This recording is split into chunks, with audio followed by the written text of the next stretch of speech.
I wanted to talk about three yanas. Yana means vehicles, and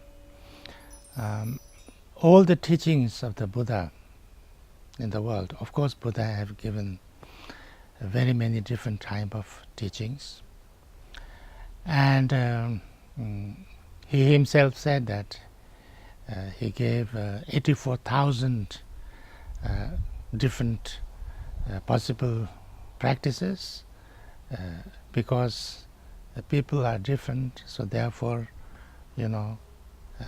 one way or one approach or one method does not necessarily help everybody or is enough for everybody. That is also why if you follow the teachings of the Buddha, you can never be a sectarian. So when all the teachings of the Buddha are kind of categorized into the kind of the most compact way, we have these three yanas: Sarvakayana, Bodhisattvayana,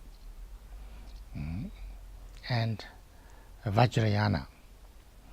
Sarvakayana generally the teachings that they follow in the Theravada tradition, based on the Pali Tripitaka. This is the basic teachings of the Buddha. The most important and the most basic, all pervading and foundation teachings of the Buddha. There is no Buddhist, no yanas which do not study these teachings and practice these teachings. If you neglect these teachings, then you cannot be a Buddhist actually.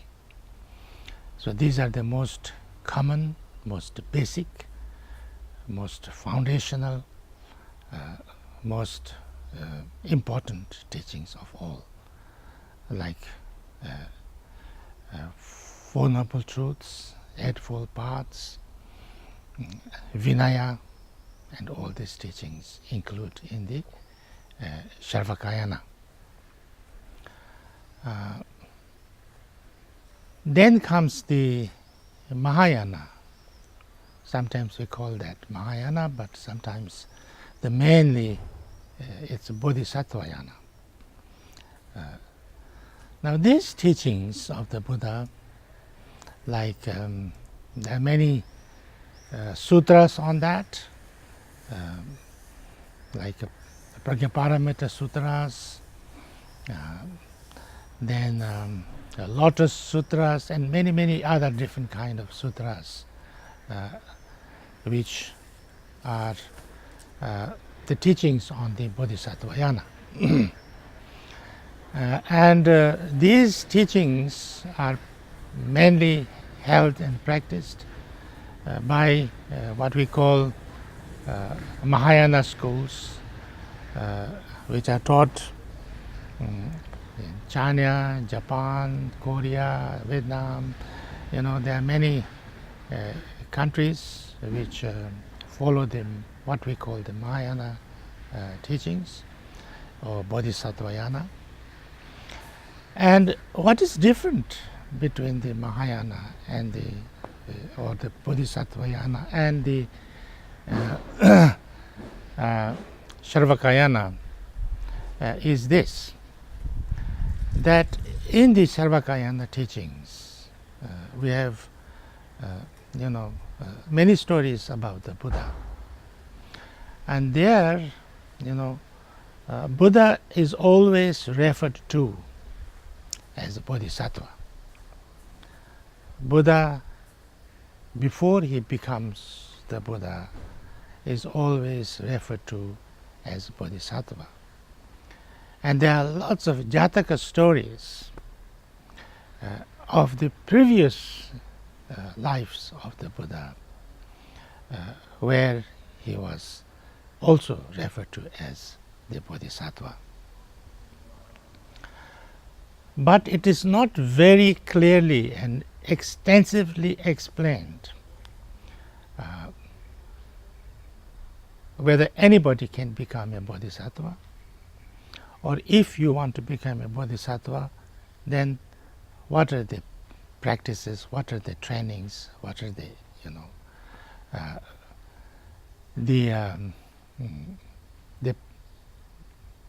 the teachings for that. And the Bodhisattvayana or the Mahayana teachings is actually nothing more than an expansion of the Bodhisattva's practice and Bodhisattva's training.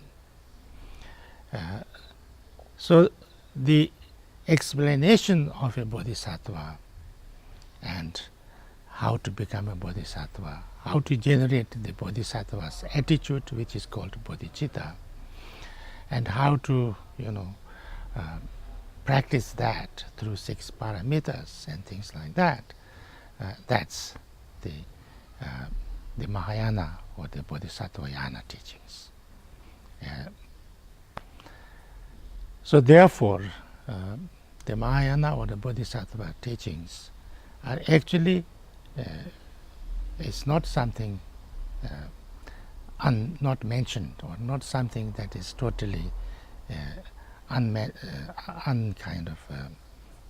it's not unheard of in the Sarvakayana teachings also, because you always hear the word Bodhisattva again and again.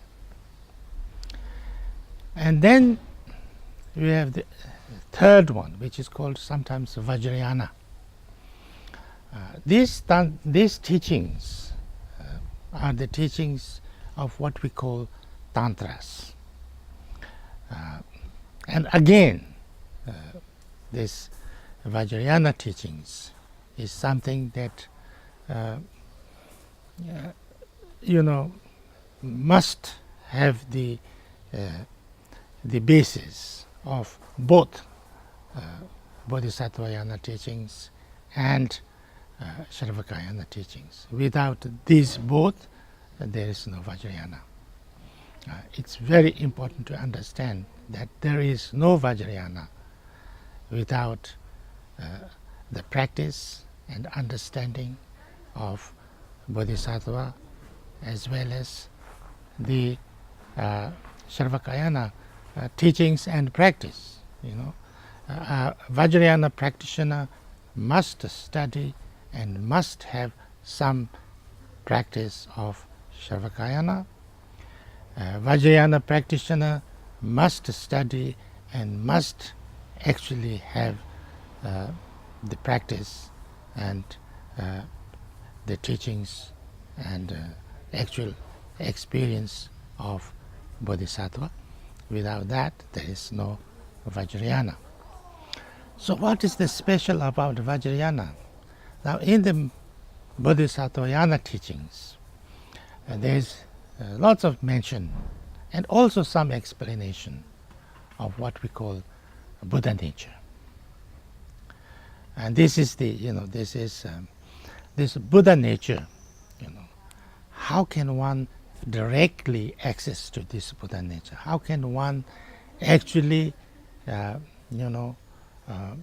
experience this Buddha nature now, directly, experientially? That's the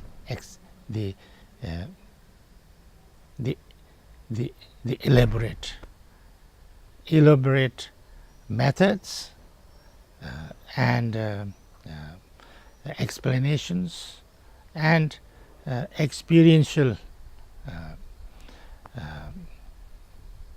lineage, trainings and transmission of how to do that, how to experience the Buddha nature. That's the the Vajrayana teachings. And so Vajrayana teachings has to accept and practice Vajrayana, Bodhisattvayana, and Charvakayana teachings.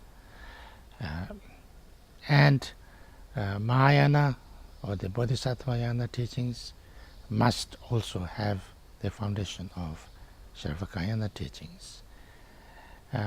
But actually, if somebody has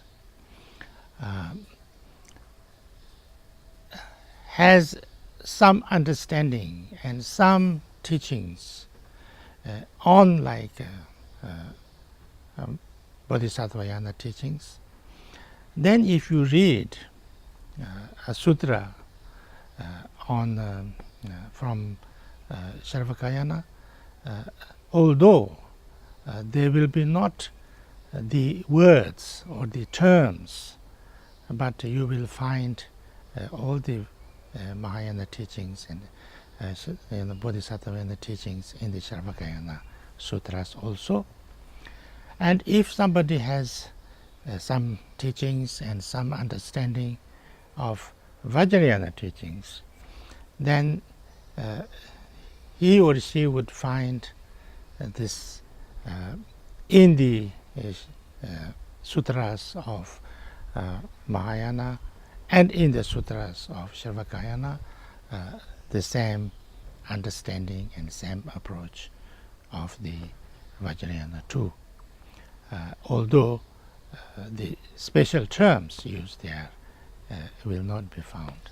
So this is the beauty of the teachings of the Buddha, and this is how one needs to understand the three different yanas. The Vajrayana teachings are nowadays available in Tibetan language, and it is widely practiced in Tibet, Mongolia, and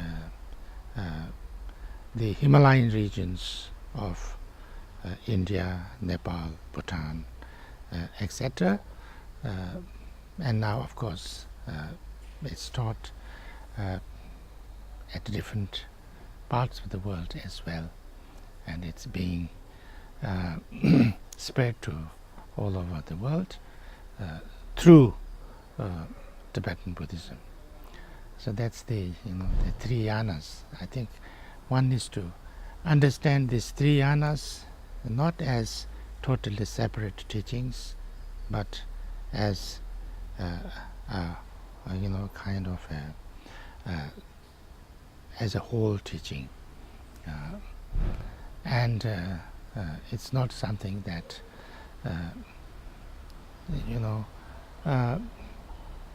that one is better than the other, or one is exclusive of the other. That's the three yanas. And this way of understanding the three yanas is very clearly mentioned by Patu Rinpoche in his book, and many other teachers as well. Thank you.